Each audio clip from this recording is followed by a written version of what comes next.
इस ड्रामा को यथार्थ रीति समझ माया के बंधनों से मुक्त होने की, स्वयं को अकाल मूर्त आत्मा समझ सत्य परमपिता परमात्मा को याद कर पावन बनने की, सच्चा सच्चा पैगंबर और मैसेंजरपन सबको शांति धाम सुख धाम का रास्ता बताने की, इस कल्याणकारी संगम युग पर सभी आत्माओं का कल्याण करने की, सेवा के निमित्त बनने की, कल्याणकारी परमपिता परमात्मा की हम आत्माओं के लिए आज की मुरली से शिक्षाएं।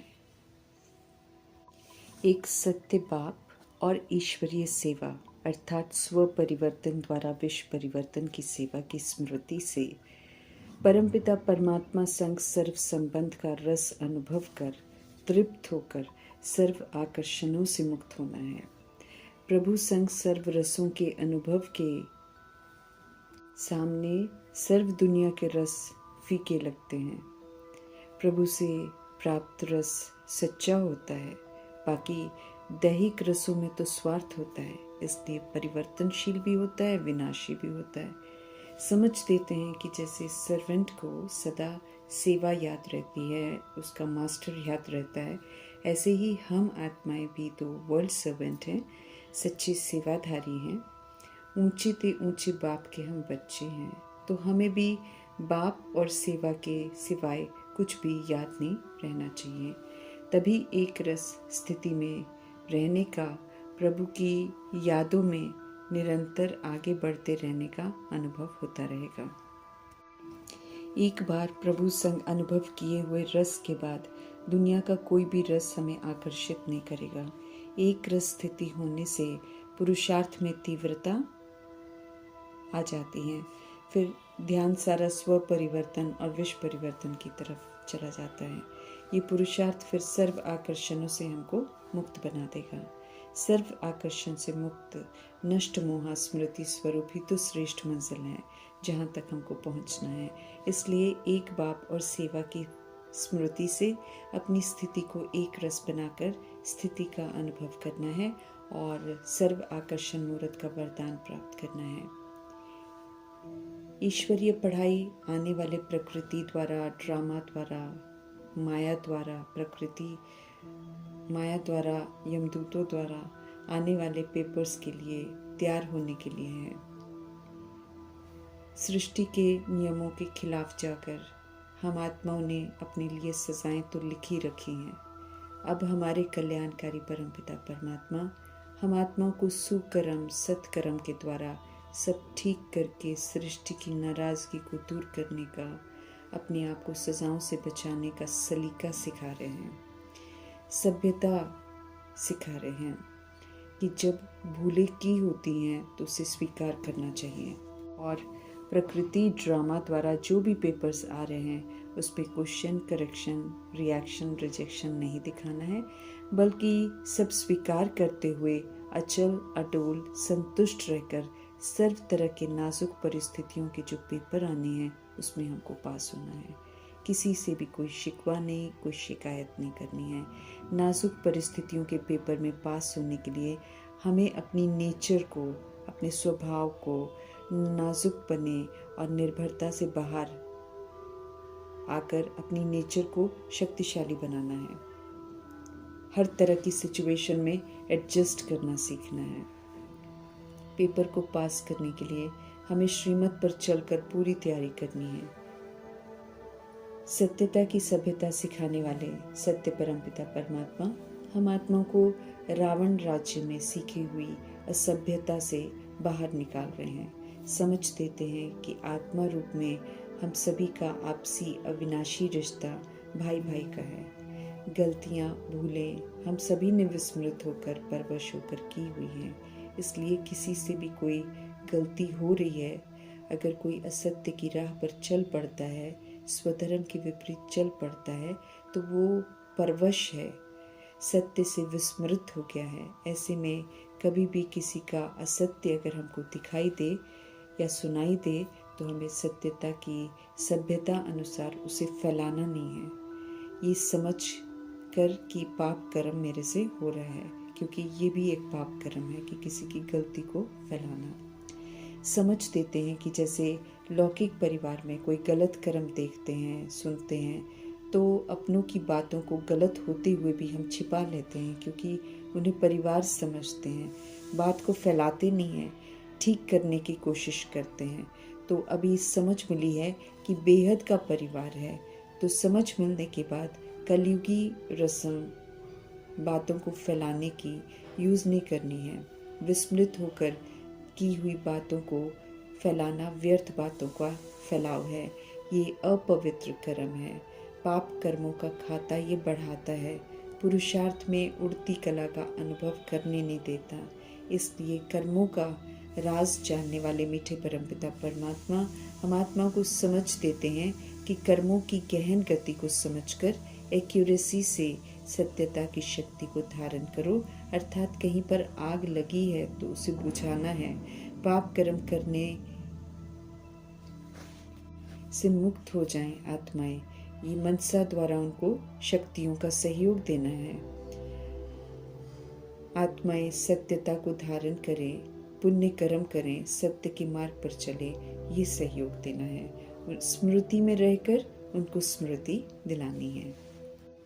परमात्मा का सत्य संदेश सभी आत्माओं को देना है, परंतु ये जरूर समझना है कि सब एक जैसा न सुनेंगे न समझेंगे। समझ मिली है कि जन्मों के आधार से और कितनी भक्ति की है उसके आधार से ही आत्माएं ज्ञान को समझती हैं। भक्ति का फल ज्ञान है, तो जितनी भक्ति उतनी ही समझ आती है। 84 जन्म लेने वाली आत्माएं ही रुचि से सुनेंगी और इशारे से सारी बातें समझ जाएंगी। समझ देते हैं कि ज्ञान रूपी दर्पण में अनुभव कर सकते हैं कि देवता घराने की आत्माएं हैं या नहीं। समझ देते हैं कि दैवी घराने की आत्माओं को ज्ञान सुनते ही जच जाएगा। वे जास्ती ज्ञान सुनेंगे, समझेंगे, इसलिए नब्ज देखकर सेवा करनी है। जिन्हें जचे उन्हें विस्तार से बताना है, जिन्हें जचता नहीं है, जो मुंह जाते हैं, उन्हें फिर उतना नहीं बताना है, सार में बताना है, जितना कि वो समझ सके। हमें याद रखना है कि सब एक जैसा नहीं समझेंगे। शरीर में रहते हुए स्वयं को रूह समझना, अर्थात रूहानी बाप का रूहानी बच्चा बनना। हम रूहों के पिता हैं, सुप्रीम रूह निराकार हैं। हम आत्माएं भी असल में निराकार हैं, इस समय शरीरों में हैं। इसलिए निराकार परमपिता परमात्मा जी को भी हम आत्माओं को शिक्षित करने के लिए शरीर का आधार लेना पड़ता है। इस समय समझ मिलती है कि शरीर के पिता का संबंध कर्मों के प्रमाण मिलता है। ये रोल है, जितने जन्म उतने शरीर के पिता मिलते हैं। अब लौकिक संबंध से निकलकर अलौकिक प्रजापिता ब्रह्मा और पारलौकिक परमपिता से संबंध हो जाता है। हम सभी आत्माओं के शरीर के पिता के भी पिता परमपिता परमात्मा हैं। सभी उन्हें ही याद करते हैं। तीनों पिताओं का जो राज है वो समझाना है। 84 जन्म लेने वाले लक्ष्मी नारायण का राज भी स्पष्ट करना है युक्तियों से। परंतु याद रखना है कि कोई अच्छी रीति समझेंगे, कोई नहीं भी समझेंगे, तो न समझने वालों को कुछ कहना नहीं है, उनसे मुंह नहीं फेरना है, कुछ उल्टा नहीं उनको कहना है। जिसने जितनी भक्ति की है उतना ही समझेंगे। कोई ड्रामा में देरी से आते हैं, कोई जल्दी आते हैं। इन बातों को समझना है। सबका अपना अपना पाठ है और सब ने अपना अपना पाठ खुद ही बनाया हुआ है। स्पष्ट करते हैं परमपिता परमात्मा, कम भक्ति कम फल। 63 जन्म पूरी भक्ति करने वालों को पूरा फल ज्ञान के रूप में मिलता है। ब्रह्मा जी पूरा फल प्राप्त करते हैं क्योंकि उन्होंने 63 जन्म पूरी भक्ति की है। सत्य परमपिता परमात्मा का सत्य संदेश देने वाला सच्चा पैगंबर हमको बनना है। सद्गुरु परमपिता परमात्मा ही सद्गति दाता है। ये सभी को मालूम चले, तभी तो सभी का बुद्धि का योग सत्य परमपिता परमात्मा जी के साथ लगे। समय आ गया है सत्य को जानने का, उनसे जुड़ने का। तमो प्रधान अवस्था में है सभी आत्माएं। पवित्रता के सागर परमपिता परमात्मा आए हैं सभी को पवित्र बनाकर पवित्र धाम में ले जाने के लिए। मुक्ति, जीवन मुक्ति स्वर्ग में चलने की युक्ति बताते हैं, लेकिन किसी को भी कंट्रोल नहीं करते हैं। इसलिए आत्माएं जो है खुद ही तय करती हैं कि उन्हें मुक्ति चाहिए कि साथ में जीवन मुक्ति भी चाहिए। संपूर्ण पवित्र बनने वाले दोनों धाम में जाते हैं। लिबरेटेड गाइड कैसे बनते हैं और माइटी अथॉरिटी परमपिता परमात्मा संगम युग में, वो समझ अभी हमको मिल रही है। दुख धाम से हम आत्माओं को लिबरेट कर घर वापस लेकर जाते हैं। सत्य ज्ञान प्रमाण चलने से सदगति होती है। कल्याणकारी परमपिता परमात्मा आते हैं तो युग संगम युग हो जाता है, कल्याणकारी कहलाता है। सूर्यवंशी घराना प्रभु जी का वर्षा है। इस 111 के वर्षे में जाने के लिए या इसको प्राप्त करने के लिए नंबर 1 बनना पड़ता है, जो कि श्रीमत पर एक्यूरेसी से चलकर ही बन सकते हैं। एक्यूरेसी से नहीं चलने वाले नापास हो जाते हैं, वे चंद्रवंशी बनते हैं। पावन बनेंगे तो बिना सजाओं से लिबरेट हो जाएंगे और संपूर्ण सुख शांति का वर्षा पाएंगे। माया बुद्धि को तुच्छ बना देती है, इसलिए माया रूपी रावण के वशीभूत नहीं होना है। भ्रष्टाचारी से श्रेष्ठाचारी बनाने आए हैं शिव पिता परमात्मा, इसलिए उनका ही संग कर हमें श्रेष्ठ जरूर बनना है। अकाल मूर्त आत्माएं हैं हम सब। हमें अकाल तख्त अर्थात प्रकृति के तख्त पर विराजमान होकर श्रीमत प्रमाण कर्म इंद्रियों से सूक्ष्म शक्तियों से कार्य कराना है। सुकर्म सत्कर्म करने हैं, इंद्रियों को सिविल बनाना है। अमर लोक में जाने का हक प्राप्त करना है। कलयुग मृत्यु लोक है, पाप कर्म होने के हिसाब किताब चुकतू करने पड़ते हैं, इसलिए समय से पहले शरीर छोड़कर बार बार गर्भ जेल की सजाएं खानी पड़ती हैं। सिर्फ पवित्रता के सागर परमपिता परमात्मा जी को याद करेंगे तो हम पावन बन जाएंगे। सत्य रास्ता बता रहे हैं तो उन्हीं के बताए रास्ते पर हमको चलना है। अपने को आत्मा समझ सच्चे माशूक परमपिता परमात्मा को याद कर हमें सतो प्रधान जरूर बनना है। ड्रामा के आदि मध्य अंत को यथार्थ समझ राइटियस मार्ग पर चलना है। स्वास्तिका से हमको समझ में आता है कि फायदा कैसे होता है और घाटा कैसे होता है, तो उसे बुद्धि में रखते हुए अब घाटे वाला कोई कर्म नहीं करना है। समझना है कि ये हार और जीत का खेल है। हार तो हम चुके हैं, लेकिन अभी जीतने का समय आया है, तो श्रीमत पर चलकर जीत हासिल करनी है। हमें हेल्थ वेल्थ हैप्पीनेस सब यहीं पर कमाना है। श्रीमत पर चलने वाले ही हेल्थ वेल्थ हैप्पीनेस कमाते हैं। मैं साधारण बूढ़ी तन में आता हूँ, मुझे कोटों में कोई में भी कोई पहचानता है। ये जो गीता में वर्णन कर रखा है, इसका सत्य अब बताना है कि कैसे शिव पिता परमात्मा ब्रह्मा जी का आधार लेकर हम आत्माओं को सत्य से परिचित कराते हैं। हम सभी स्टूडेंट्स हैं और हम परमपिता परमात्मा जी से पढ़ते हैं। प्रजापिता ब्रह्मा भी शिव पिता परमात्मा के स्टूडेंट ही हैं। गोल्डन एजेड वर्ल्ड में जाने के लिए हमें क्वालिफाई करना है। सर्वगुणों से संपन्न बनना है, संपूर्ण निर्विकारी बनना है, विकारों को अब्यूज़ नहीं करना है। जितने भी मन रूपी स्लेट पर जो भी बातें लिखी हुई हैं उसको बिल्कुल क्लीन करना है। हमको फिर से बेदाग हीरा बनना है। गोल्डन एजेड की जो विशेषताएं हैं उनको यहाँ पर धारण करके सबूत देना है। फिर हम आत्माओं को गोल्डन एजेड दुनिया का पासपोर्ट मिलेगा। नॉलेजफुल पतित पावन परमपिता परमात्मा हम आत्मा को आदि मध्य अंत की नॉलेज देते हैं, तो हमें इस नॉलेज को समझते हुए अपने आप को सर्व तरह के बंधनों से मुक्त करना है। राजधानी स्थापन हो रही है, अपनी अपनी सीट बुक करनी है और ऊंचे राजाई घराने का पुरुषार्थ प्राप्त करने का पुरुषार्थ करना है।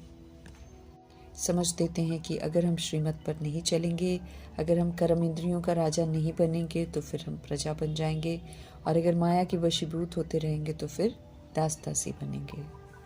स्वर्ग इसी तरह पर होता है और उसमें जाने के लिए हमको यहीं पर श्रीमत पर चलकर क्वालिफाई करना है। ये प्रभु जी स्पष्ट करते हैं कि स्वर्ग कहीं ऊपर नहीं होता है। ज्ञान के तीसरे नेत्र से हर बात समझनी है। हमें खुशी होनी चाहिए कि हम आत्मा को प्रभु का संग मिला है और सत्य का परिचय भी मिला है। स्पिरिचुअल फादर की स्पिरिचुअल नॉलेज को बुद्धि में रखकर सेवा करनी है और सभी को स्पिरिचुअल फादर का परिचय ज़रूर देना है। सभी आत्माओं के पिता ही सबकी सद्गति करते हैं, इसलिए बुद्धि का योग अब एक में एकाग्र करना है। पावन बनने की प्रतिज्ञा कर फिर हमें प्रतिज्ञा को बिल्कुल नहीं तोड़ना है, अंत तक बिल्कुल अलर्ट रहना है, अलबेला बिल्कुल नहीं बनना है इसमें। अगर प्रतिज्ञा करके पतित बनते हैं तो फिर प्रभु जी स्पष्ट करते हैं कि कष्ट बहुत होगा, बिल्कुल ऐसे अनुभव होगा जैसे कि 5 मंजिल से नीचे गिरे हैं।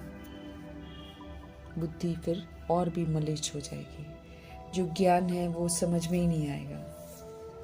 दिल फिर अंदर खाएगा भी ज़रूर, क्योंकि प्रभु जी की अवज्ञा करी है, गलत काम किया है, तो दिल खाता रहेगा, पश्चाताप कराता रहेगा।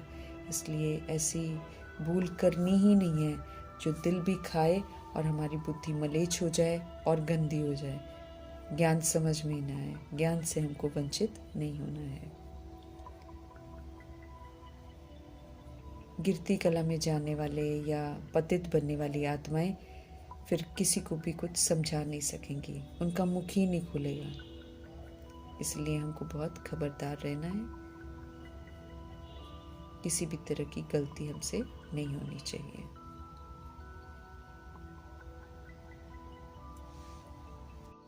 अकाल मूर्त आत्मा खुद को समझकर फिर निराकार परमपिता परमात्मा की याद में रहना है, तभी हम पावन भी बनेंगे और तभी हमारे विक्रम भी विनाश होंगे और फिर हमसे और कोई पाप कर्म नहीं होगा। सभी को सत्य का रास्ता जरूर बताना है। सभी आत्मा भाइयों के कल्याण के निमित्त बनना है। कल्याणकारी परमपिता परमात्मा जी का धन्यवाद करते हुए